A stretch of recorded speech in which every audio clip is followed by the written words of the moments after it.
Welcome back to the free podcasting course. I'm Nicholas, and in this video, we're going to look at how to produce your content. Now, this is obviously a really important step because everything we've been doing so far was to get you ready to produce content, but ultimately, the day-to-day of running a podcast is in content production. You want to create some really quality content and then distribute that content. So I've broken it down into 4 simple steps here. So they are planning, recording, editing, and distributing. So we're going to look at each one of these in a little bit more detail. Starting with number 1, planning. What do you have to do when you plan your content? Well, this is depending on the type of show you have.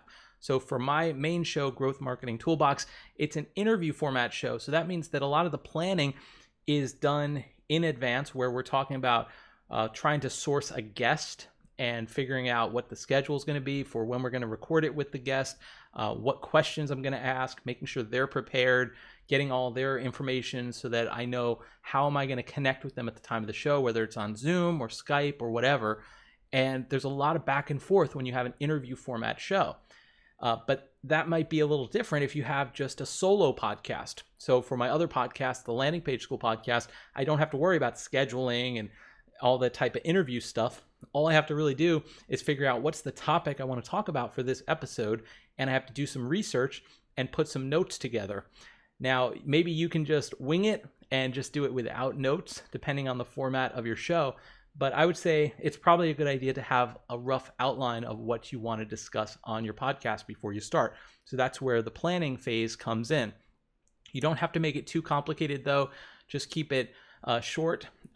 Although I have seen shows that are very successful, which is much more scripted. So what I'm doing now for my third podcast, Growth Marketer Podcast, is I'm actually writing out a script because these are very short episodes and I want to make sure to get them exactly right because I'm talking about news stories and things that marketers need to know. And I want to make sure that I'm not just sort of riffing, I'm really putting some thought into each and every word and each and every story. So there's different ways to think about planning. It's going to come down to the format of your show, but this is really where a lot of the work comes in because if you do a good job planning, everything else is going to be a lot easier.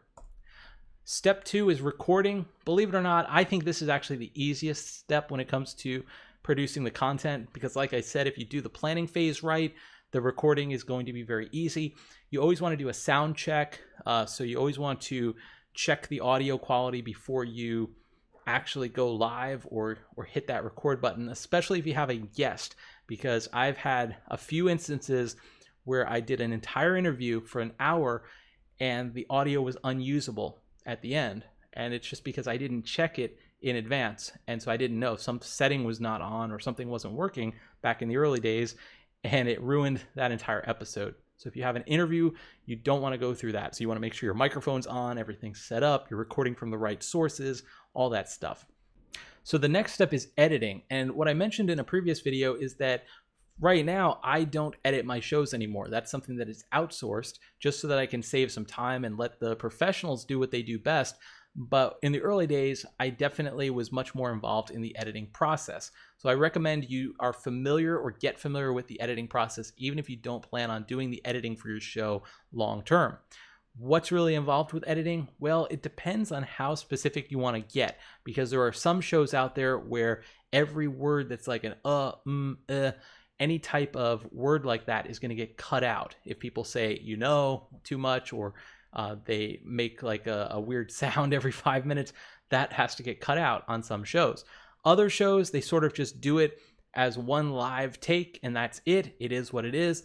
And that works really well for some types of shows, especially if it's like a comedy show or a show with a co-host where there's sort of these outtakes built in. And so that can work really well if that's what your audience wants or is okay with.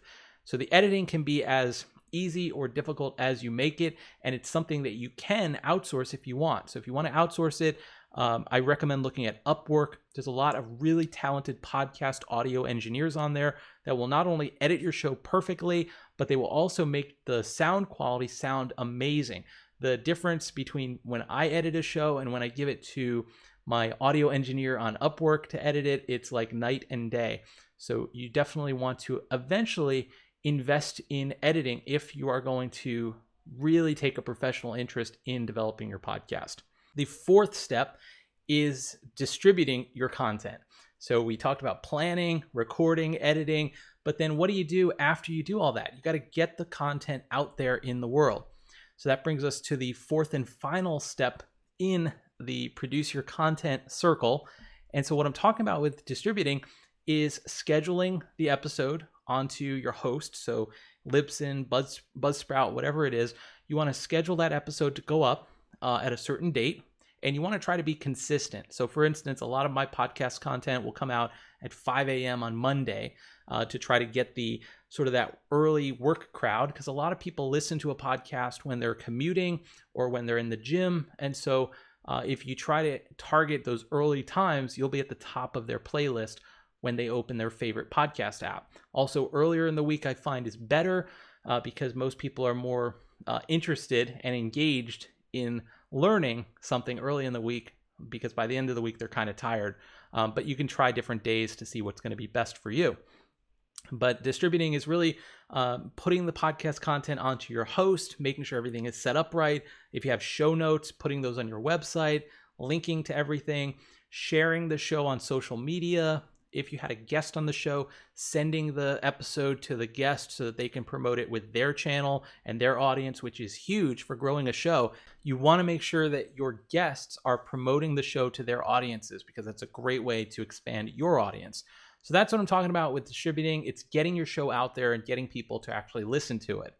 And that's going to wrap it up for this part of the free podcast course. In the next part, we're almost towards the end. So next, we're going to be talking about growing your show and how you can take your podcast to the next level. So I'll see you in the next video.